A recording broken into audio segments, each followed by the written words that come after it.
Good evening, ma'am. Good evening. Good evening, ma'am. Good evening. How are you guys? All well? Yes, ma'am. Okay. So today we are gonna do a remaining chapter. क्या नाम है chapter का?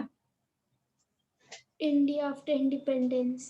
What we read in this chapter last class में कोई बता सकता है? Just to revisit. क्या क्या पढ़ा है? आदित्य तुमने तो काफी सुना होगा. You tell today. क्या पढ़ा हमने last chapter में?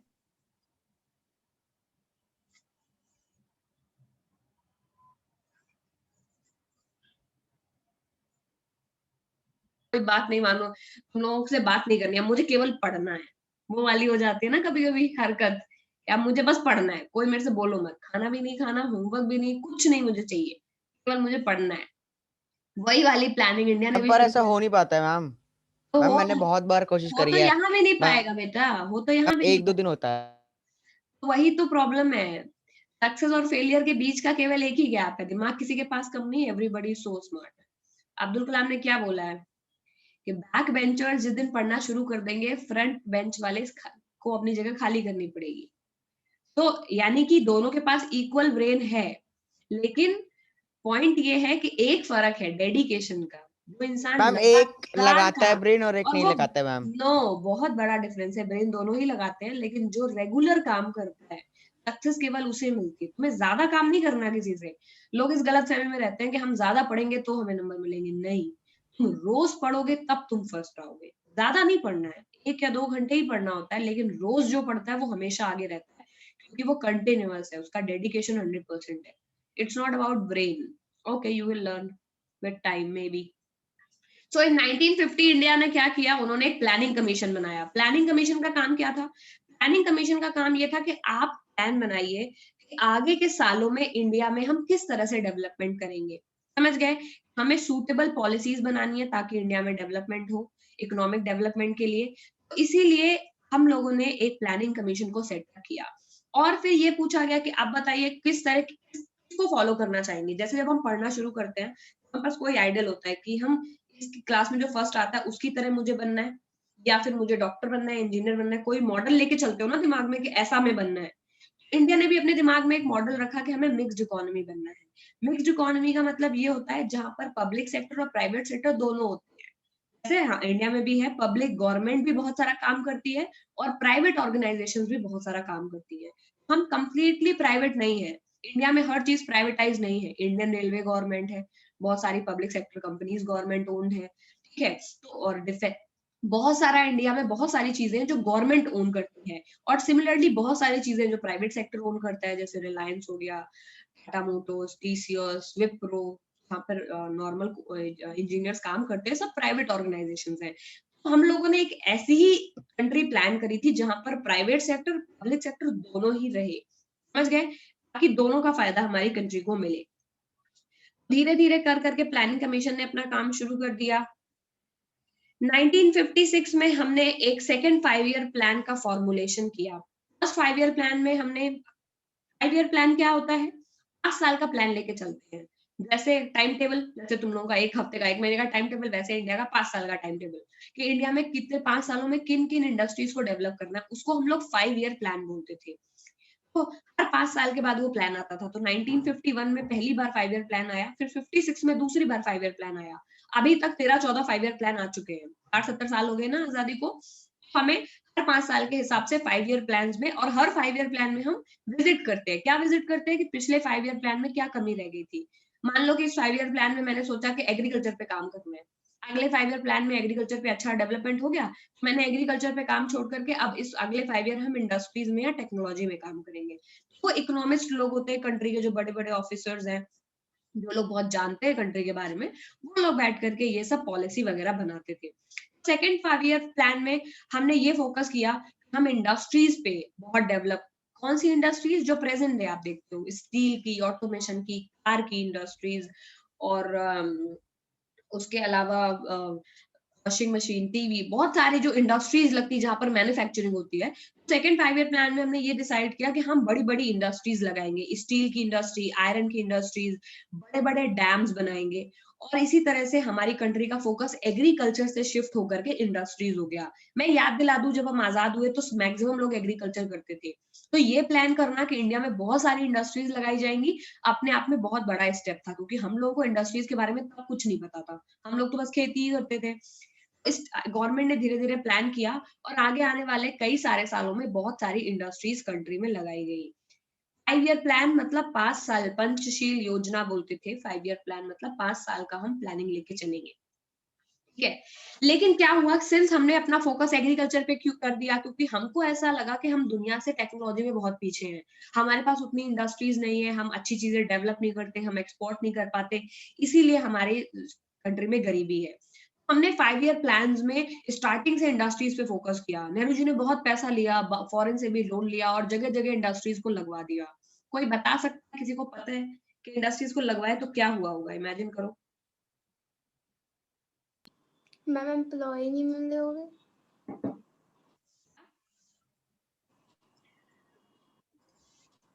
बहुत बड़ी बड़ी इंडस्ट्रीज लगा दी गई तो क्या हुआ होगा? इंडस्ट्रीज लगाएंगे तो क्या होगा?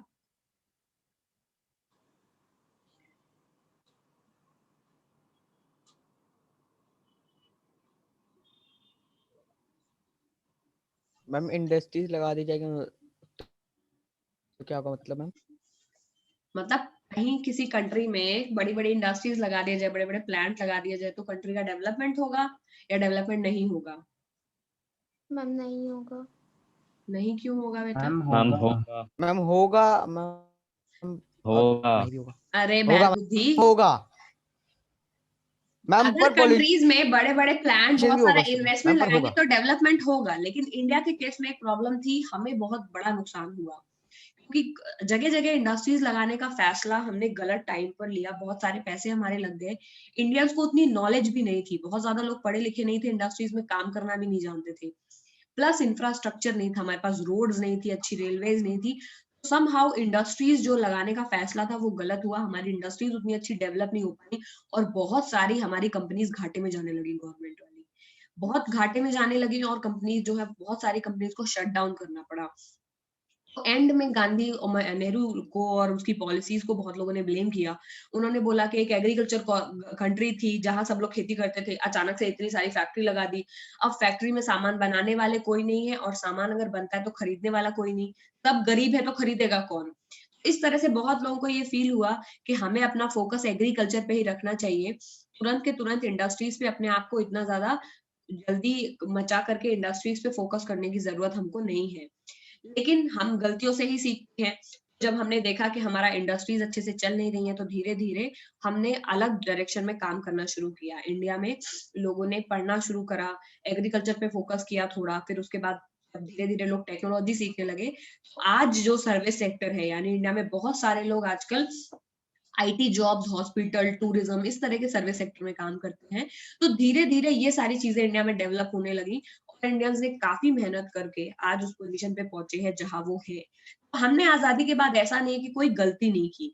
ये बताने का तुम लोगों को केवल एक ही पर्पस था कि गलतियां हमने बहुत करी है, 5 ईयर प्लान बनाए हैं, बहुत सारे 5 ईयर प्लान के टारगेट भी हम कंप्लीट नहीं कर सके। जैसे तुम लोग टाइम टेबल बनाते हो और फिर वो टारगेट कभी कंप्लीट नहीं होता है, उसी तरह हर जगह ऐसा होता है। टारगेट कंप्लीट नहीं हुए लेकिन हमने हिम्मत नहीं हारी, हमने छोड़ा नहीं सिचुएशंस को और हम लगातार लड़ते रहे, क्योंकि हमने आजादी लड़ के ली। समहाउ हमें डेवलप होना था और इंडिया मतलब डेवलपमेंट रेट होता है जैसे आप किस परसेंट से चेंज हो रहे हैं। इंडिया का जीडीपी 5, 6 और ऐसे करके धीरे धीरे 7%, 10% के करीब करीब भी बढ़ने लगा। 10% के करीब बढ़ने का मतलब ये है, आप 10% के रेट से इम्प्रूव कर रहे हैं। फॉर एग्जाम्पल, तुम्हारे एक पहली बार 10 नंबर आए, लेकिन तुमने डिसाइड किया कि मैं डायरेक्टली 100 लाऊंगा। अब तुमने टाइम टेबल बनाया तो फेल हो गया वो, लेकिन कोई बात नहीं, तुम्हारे 100 नहीं आएंगे तो 11 आएंगे। वही इंडिया के केस में हुआ, 10%, इनका 10% 1 होता है तो 11 हो गए। इस तरह से हम लोग 5-5, 10-10% के रेट से इम्प्रूव करते रहे और ओवर द इयर्स हमने बहुत सारे लोगों को गरीबी से बाहर निकाला। तो आजादी के टाइम पे जब हम लोग हुए, 70%, 80% लोग पॉवर्टी गरीब थे। आज के टाइम इंडिया में 22% लोग गरीब हैं, 73% लोग एक्चुअल गरीब नहीं है। 22 to 25% लोग हैं जो बहुत ज्यादा गरीब है। बाकी लोग जो है वो इतना है कि वो हैंड टू माउथ यानी खाने भर का पैसा वो कमाते हैं। तो लॉजिकली समझने वाली बात ये है कि कोई भी ऐसी कंट्री नहीं है जिसको प्रॉब्लम से नहीं गुजरना पड़ा। तो इंडिया आफ्टर इंडिपेंडेंस पूरे चैप्टर में यही बताया है इंडिया को क्या क्या दिक्कतें हुई। अभी हमने केवल इंडस्ट्रीज के बारे में देखा कि हम आजाद हुए तो हमें 5 ईयर प्लान्स बनाए, 5 ईयर प्लान्स में हमने इंडस्ट्रीज पे फोकस किया बट वो अच्छा नहीं गया रिजल्ट। फिर हमें ये रियलाइज हुआ कि अरे हमें और ज्यादा फोकस एग्रीकल्चर पे करना चाहिए। उसके बाद बहुत लोगों ने ये बोला कि इंडिया में लोग पढ़े लिखे नहीं, हमें एजुकेशन पे फोकस करना चाहिए।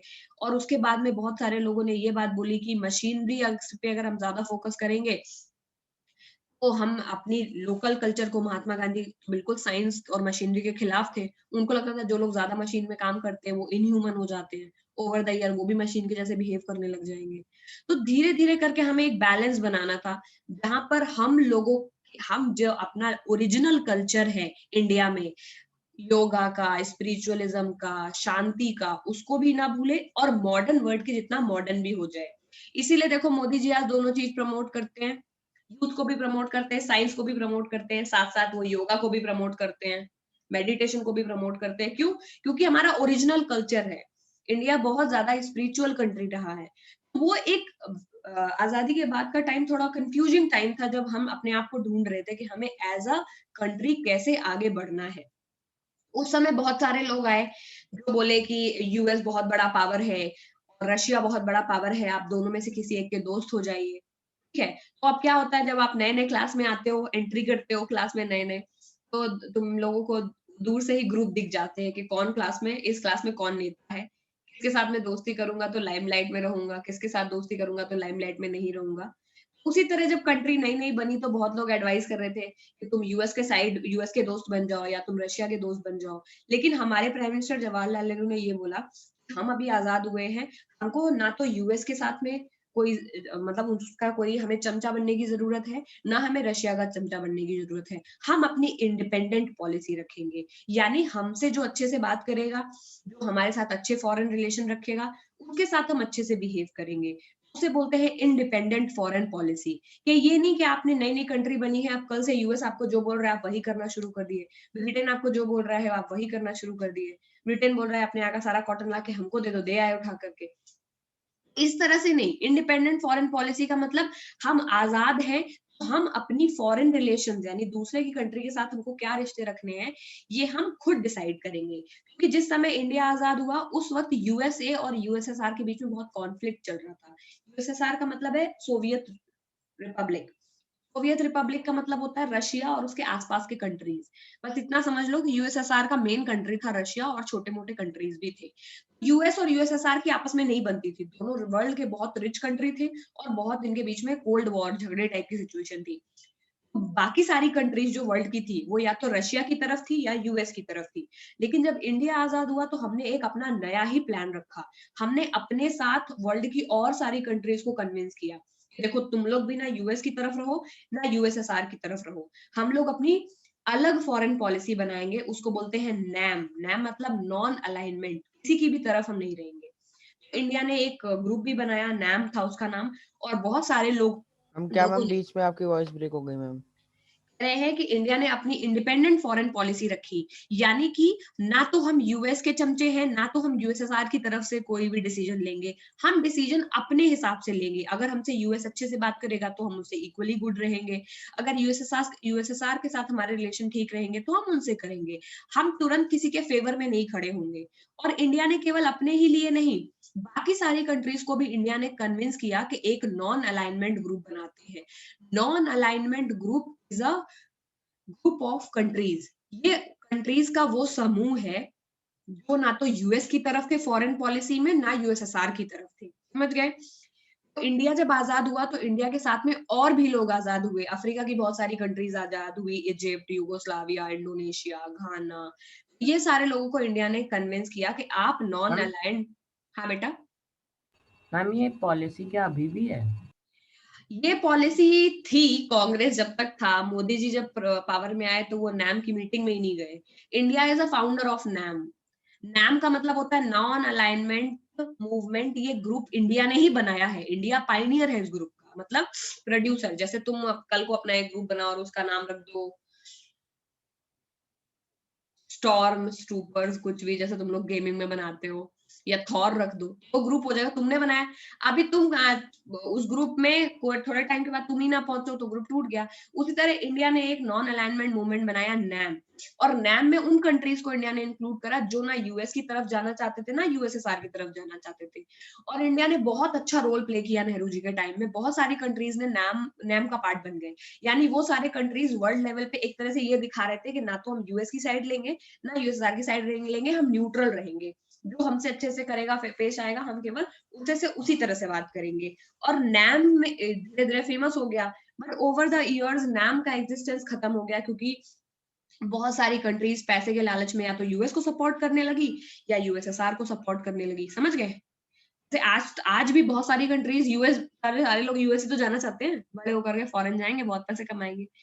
अगर तुम्हें किसी कंट्री से बहुत ज्यादा मतलब फेवर्स चाहिए तो तुम्हें उनके चमचे तो बनना ही पड़ेगा ना। तो ओवर द इयर्स क्योंकि यूएस इतना फेमस और पावरफुल है, तो बहुत सारी कंट्रीज ने यूएस का साथ दे दिया। यूएस जो बोलता सब वही करते। जैसे प्रेजेंट डे भी यूएस के फेवर में बहुत सारी कंट्रीज रहती हैं, जो यूएस बोलता है बाकी कंट्रीज वही करती हैं। रीजन है, बाकी कंट्रीज के बहुत सारे लोग यूएस में रहते हैं या वो वहां जाके काम करते हैं, जो पैसा कमाते हैं। तो इंडिया भी यूएस के क्या अगेंस्ट जा सकता है? सही बात बोलो तो नहीं जा सकता। इंडिया के इतने सारे वर्कर्स यूएस में सेटल्ड है, सबकी फैमिली सेटल्ड है। तुम लोग तो आईटी, तुम्हारे सारे माँ बाप तो आईटी या फिर आसपास प्राइवेट सेक्टर्स में भी होंगे जिनकी फॉरेन विजिट्स होती होंगी, तो वो बता सकते हैं कि हम अफोर्ड नहीं कर सकते यूएस से दुश्मनी करना, वरना यूएस पूरे वीजा कैंसिल कर देगा, हमारे यहाँ के लोग वहां जाने नहीं देगा। लेकिन उस समय पे नेहरू ने बहुत बड़ा डिसीजन लिया। उन्होंने बोला ना तो हम यूएस की तरफ है ना यूएसएसआर की तरफ है। बाकी सब लोग यही एडवाइस कर रहे थे कि आप दोनों में से किसी एक ग्रुप में तो आपको जाना ही पड़ेगा। लेकिन धीरे धीरे नॉन अलाइनमेंट मूवमेंट का एग्जिस्टेंस खत्म हो गया, और आज का वर्ल्ड तो ऐसा है कि इधर तो तुम यूएस के साइड हो या तो तुम यूएस के अगेंस्ट हो, समझ गए। तो इस तरह से या और आजकल दो पोल हो गए, यूएस और चाइना या तो चाइना की तरफ हो या यूएस की तरफ हो, क्योंकि अब रशिया की उतनी ज्यादा पावर नहीं बची है। अब नया पावर आ गया है वर्ल्ड में, कौन? चाइना। बहुत सारी कंट्रीज है जो चाइना को फेवर करती है, बहुत सारी कंट्रीज है जो रशिया को फेवर करती है, और इन दोनों में जब ट्रेड वॉर होता है यानी झगड़े होते हैं, तो पूरा सेंसेक्स गिर जाता है, पूरे वर्ल्ड में खबर कोलाहल मच जाता है, सब डर जाते हैं कि यूएस और चाइना में वॉर चल रहा है, पता नहीं क्या होगा। तो इस तरह की सिचुएशन तब भी थी। बस फर्क ये है कि जैसे यूएस और आज यूएस और चाइना है, उस समय यूएस और रशिया था, और उस समय इंडिया ने अपनी फॉरेन पॉलिसी इंडिपेंडेंट रखी। उन्होंने बोला हम नॉन अलाइन रहेंगे, हम ना तो इनकी तरफ रहेंगे ना इनकी तरफ रहेंगे, और ये इंडिया ने खुद किया था। तो India is the founder of NAM, ठीक है, हमने खुद फाउंड किया था। अब है नेशन 60 इयर्स ऑन, 60 सालों में हमने कंट्री में क्या देखा। देखिए भाई कितना बचा है, एक पेज बचा हुआ है, so we'll have to complete it. इसको मैं बात के लिए छोड़ नहीं सकती, क्योंकि क्रिसमस की छुट्टी होने वाली है, फिर तुम लोगों के दिमाग से पूरा ही गायब हो जाएगा, और इसका मुझे इस चैप्टर के मुझे होमवर्क भी देना है, ठीक है। Okay, so rejoin, we'll talk about it and then we'll go. Ma'am rejoin करना है? यस मैम क्योंकि जूम का नया रूल आया था कि 40 मिनट्स बाद मीटिंग कट नहीं होगी, कुछ आया था ऐसे। मैम जूम का कुछ आया था कि 40 मिनट्स के बाद मीटिंग कट नहीं होगी ऑटोमेटिकली। ओके ओके, क्योंकि मैं तो अकाउंट से बाई इन करने की कोशिश कर रही हूँ बहुत टाइम से, लेकिन मेरे अकाउंट में कुछ प्रॉब्लम है तो बाई इन ही नहीं हो रहा है, वरना वैसे भी मीटिंग कल भी आई वाज ट्राइंग कि बंद नहीं हो। तो एनीवे ट्राई क्योंकि करते हैं, अगर नहीं बंद होगा तो नहीं, वरना रिज्वाइन करना है, भागेगा नहीं कोई, चैप्टर खत्म होना है, ये समझ गए। तो लगा भाग गए और बाद में बहाना बता रहे हैं कि मीटिंग खत्म हो गई थी, हमें लगा एंड हो गई, ये सब नहीं करना है, समझ गए। सब चालाकी समझती हूँ तुम लोगों के मैं। तो शाश्वत पढ़ो, आगे पढ़ना शुरू करो, तुम ज्यादा आंसर है, तुम ही पढ़ोगे। Nation 60 years on. On 15 August 2007, India celebrated 60 years of its existence as a free nation. How well has the country done in this time?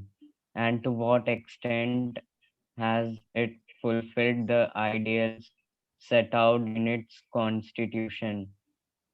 That India is still united and that is still democratic are achievement that we might justly be proud of.